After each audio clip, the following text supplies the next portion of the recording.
Hello everyone, welcome to CBC Class 10 IT classes. Today we are going to study RDBMS Unit 3, Session 4, Retrieve the Data Using Query. So first thing, what are queries? Queries are commands that are used to define the data structure and also to manipulate the data in the database.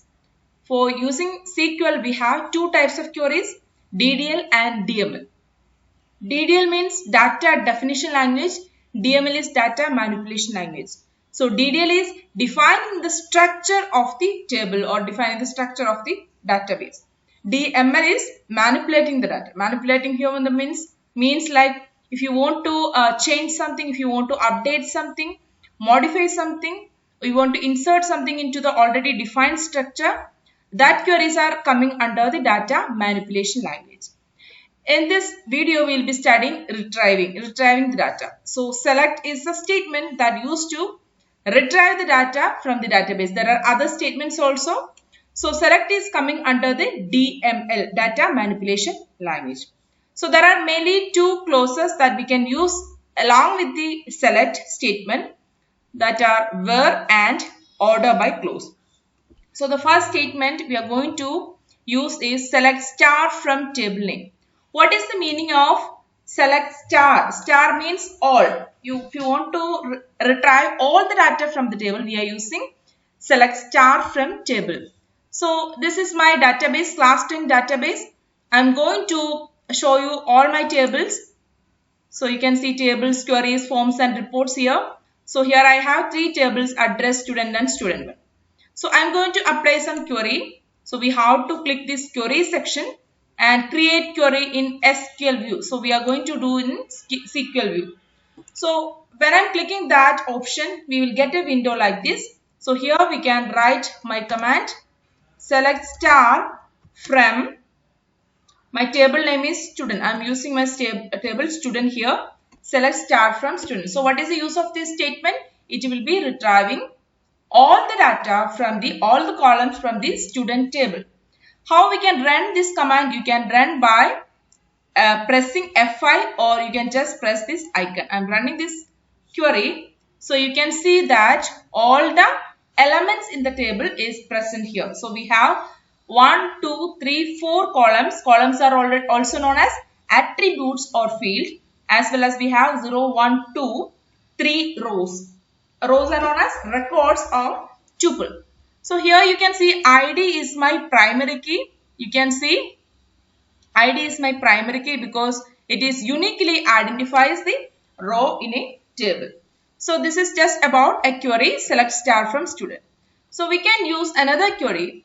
If you want to give a condition and if you want to retrieve a particular row, a particular set of rows based on a condition, how we can change the query? For that, we can write select. I will show that in the PDF also. This is CBC uploaded PDF. You can study directly from this PDF.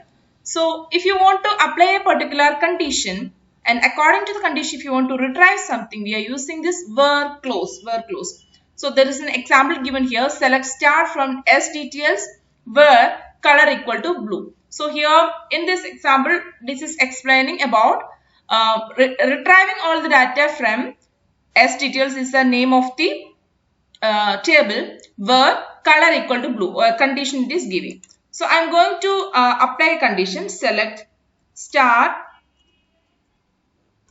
from student. My table name is student where name equal to I am writing Anju. So I am pressing using the semicolon also. On most of the SQL queries, it is ending with the semicolon. So don't forget to put this semicolon. Running the query. So you can see the row 0, 1, Anju, 34.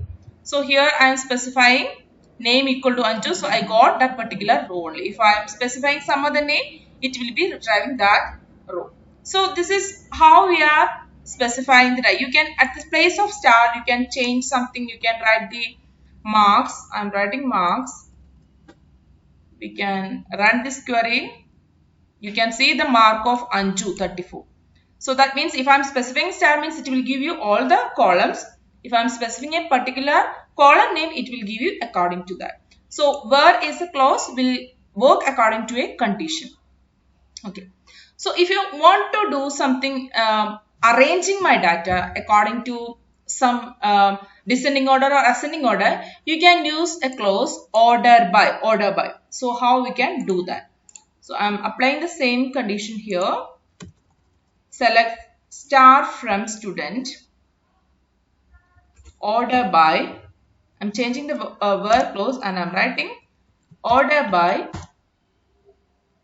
name. According to name, I am writing and ASC. ASC means ascending order. So what I am going to do? I am going to order my table according to the ascending order of name. According to the ascending order of name. Running the query, you can see ascending order Anamika, Anju and Suni. You can see the changes happen along with that. All the columns change according to that name ascending order. You can do the same thing using A to Z and Z to A condition here. You can change like this also. See the changes. And if I want to do with descending order, how I'll do? Just changing ASC to DESC and running the query. So you'll get the answer. So this is how we are ordering the data using SQL query. This is how we are doing with the descend view direct method using the OpenOffice. So here we are merging SQL concept in the OpenOffice base. Okay. So these are the main queries. Then if you want to directly do something with the SQL, how we can do that? I'm just closing this one and just opening my basic database. And if you want to do something with the insert option, you can do from insert SQL view also. Like this also you can write the query. So there are two methods how we can do the queries. You can do from the query section SQL, as well as you can do from insert option query SQL view. Okay. Then there are different kinds of commands in SQL. So we can apply all kind of commands using this retrieving commands using the database OpenOffice base. So there is delete command, update command, modify command. All these commands we can apply. So all these are coming under the DML section. So if you want to do the update command, what is the use of update command? Already we have some data. If you want to modify the records in a database, we can use with the update command. The same way you can write update the table, update a particular table and set which value you want to set. Like if I want to change name into some other name, one name to other name. So you can write as set the column name and the value you can specify. Then a condition you can give. Okay. So update command allows us to modify the records in a table. And if you want to delete something, you can use the delete some condition you can specify from where the condition you can apply, from which table you can specify. So this is how we can do or how we can process the SQL queries using the OpenOffice base. So we can do that with two methods, create query in SQL view as well as with the insert option. If you are familiar with your SQL queries, you can apply all the queries using this method. Okay, hope you understood. I'll come with the next video with the next session. Thank you so much.